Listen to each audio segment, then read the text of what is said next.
dying kind of sucks in games. You're trying to play the game, but you can't make any progress because you're lying on the ground like a damn goofball. Games are supposed to be fun for the most of the time, so you might think why there would be a mechanic in the game that directly stops you from playing the game, that directly stops you from having fun. Now, there is a legitimate reason for it. Like, imagine, what would be the point of playing the lottery if every time you played, you won? Okay, that was a horrible example. What would be like the point of trying to solve a difficult puzzle if you could just get it right every single time? In general, the repercussions of failure are usually a lot less painful in video games than in real life. But what would be the point of playing anything if you could just steamroll every game that you play without any risk of failure? How can you feel happy about getting better and beating the big boss or the big challenge if you never even had the possibility of failing? Death or failure in video games is when, according to the game's rules, you failed. Your HP might have gone down to 0, or you might have run out of time or something. And usually, at that point, the game administers a penalty for your mistake. Like in Mario, if you fail, you lose a life and go back to the start of the level or your last checkpoint. Or in for example, a racing game, where if you're not fast enough to progress, you have to start the race from the beginning. Now, not all game death mechanics are born equal. Some deaths are actually good and can increase the amount of fun that you're having by adding the risk of failure, making the gameplay a lot more intense in difficult moments when there is a serious price you have to pay for failure. And sometimes deaths are just straight garbage, when your death results in some boring backtracking and repeating redundant gameplay that makes no sense at all to repeat. Trying to find the perfect punishment for failure is a delicate balance, because there are just so many different aspects that the game's developers have to consider when deciding on what would be the right way to approach this issue. They have to, for example, think about how difficult the game is in general, how the checkpoints are placed in comparison to how difficult the gameplay around those checkpoints is. How much does the death set you back? Are there any additional punishments? Does the failure drive the gameplay forwards in some way? I've had these thoughts spinning around my head since making my last video, where I touched a little bit upon the death mechanics of Lovely Planet and Celeste, trying to think about the perfect solution for this, and finally, after thinking about it for a while, I have come up with a 100% accurate, scientifically tested measurement tool for what is a good or a bad death mechanic in a video game. Never mind, I actually don't have that. I jumped into this video with the idea that I was going to create like this silly graph that shows what makes a good death mechanic or not, but when I really got into it, there were just way too many factors and different sides to it that it was not possible for me to create it like that. So let me just scrap this first idea and try this again a different way. After thinking about this for some more time, I found that there are 4 key elements that in my opinion have to be in balance with each other in order to create a good experience around failure for the player. Because not all games are the same, games are not all aiming for the same objective or end result, making the context of the game a key aspect when deciding what the right failure mechanics should be. Like, imagine a game like Binding of Isaac compared to for example, Animal Crossing. In my opinion, the roguelike death mechanic is kind of like cheating when it comes to this, but I'll get into more about that later. If we were to add the death mechanics from Isaac to Animal Crossing, that wouldn't fit that well now, would it? Even though the death mechanics are good, they are only good in the context of Isaac. It would be pretty funny though if you had to fight off Tom Nook every time he comes to collect his debt. But the reason it doesn't fit is because Animal Crossing is not going for this type of experience. I mean, the key point of playing Animal Crossing is to feel happy and comfortable without barely any tension. It's something that in games makes you feel emotions like worry, anxiety and fear. And I think that the main purpose of video game death mechanics is to utilize this element to its full extent. keeping the player on their toes as they progress through the game. Like, think about the classic Dark Souls predicament. It's been a while since the last time you sat at a bonfire, you're moving through an unfamiliar area, and you've collected a lot of souls.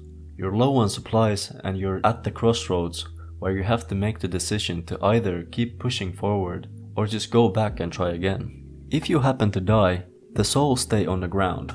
The further you go, the more likely you are to die, and the more difficult getting your souls back will be, as you will now have to make it at least as far as you've gone now, or you will lose them permanently. This is the element of tension in play, and a great example of how death mechanics can be used as like a looming catalyst for tension, to create more engaging gameplay, and to put more weight on the decisions of the player. Now, this doesn't work like more tension, more good. Full-on tension for the whole time would make for a pretty exhausting experience, so it needs to be balanced well with the rest of the gameplay.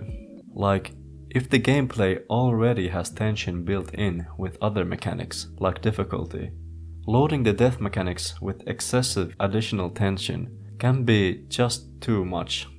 A good example of a game where there is very little tension created by the death mechanics is Celeste. It's a great platformer that gets most of its tension from its difficult platforming challenges.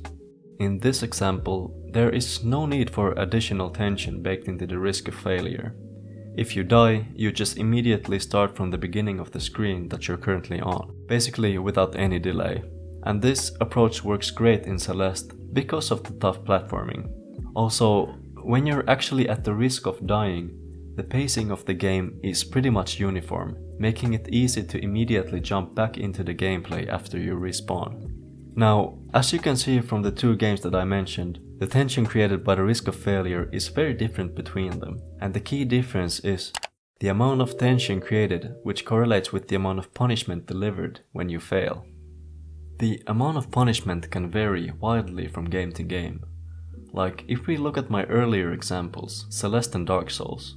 In Celeste, there's basically no punishment, and Dark Souls is around the middle of the pack, where in some situations, where you are for example repeatedly attempting to beat a boss, the punishment amounts to annoyance at most, and in some cases it can get more punishing in situations where you have the possibility of losing all of your currency, creating this kind of sliding scale of punishment that is controlled by what you're doing within the game.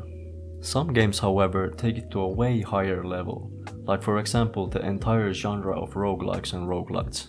So, if you are unaware, roguelikes are usually dungeon crawl type games with permadeath-esque punishment mechanics. If you die, you lose all or most of your progress and have to basically start the game from the beginning. This is a very punishing death mechanic and can feel kind of ridiculous if you never played these types of games before. But in terms of creating engaging gameplay through tension, it's actually really good. The further you make it in the game, the higher the stakes get, and when you die and have to start over, there is no annoying replay of the same moments due to the procedurally generated levels that roguelikes usually have, completely avoiding the main issue punishing death mechanics can run into. There is still one other type of game that turns up the tension even higher than this though, and that is other games with full-on permadeath mechanics. I used to play RuneScape a lot back in the day, but don't worry guys, I'm cured now, I don't play it anymore. And if you somehow don't know about it, it's a pretty old MMO that people still play to this day. And one of the things that makes specifically RuneScape special is how slow progression in this game is. And just to give you an example, it takes like around 5,000 hours to completely max out your account. Here's my account that I used to play. My playtime on this account is around 2,000 hours and I don't even have a single skill that is maxed out. And in this game there is what is basically a permadeath mode. And if you die, you're done. All of those hours down the drain and you have to basically start from nothing again.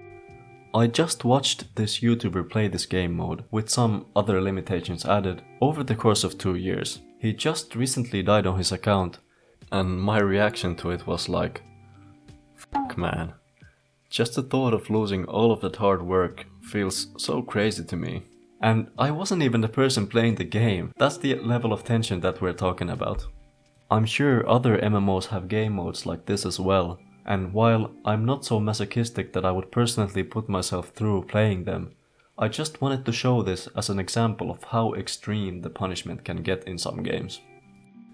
Seeing as there are multiple different games that I've described as having good death mechanics, with very big differences between them, in my opinion, it's clear that there is no real optimal amount of punishment that we can point to, and it entirely depends on the context of the rest of the gameplay elements.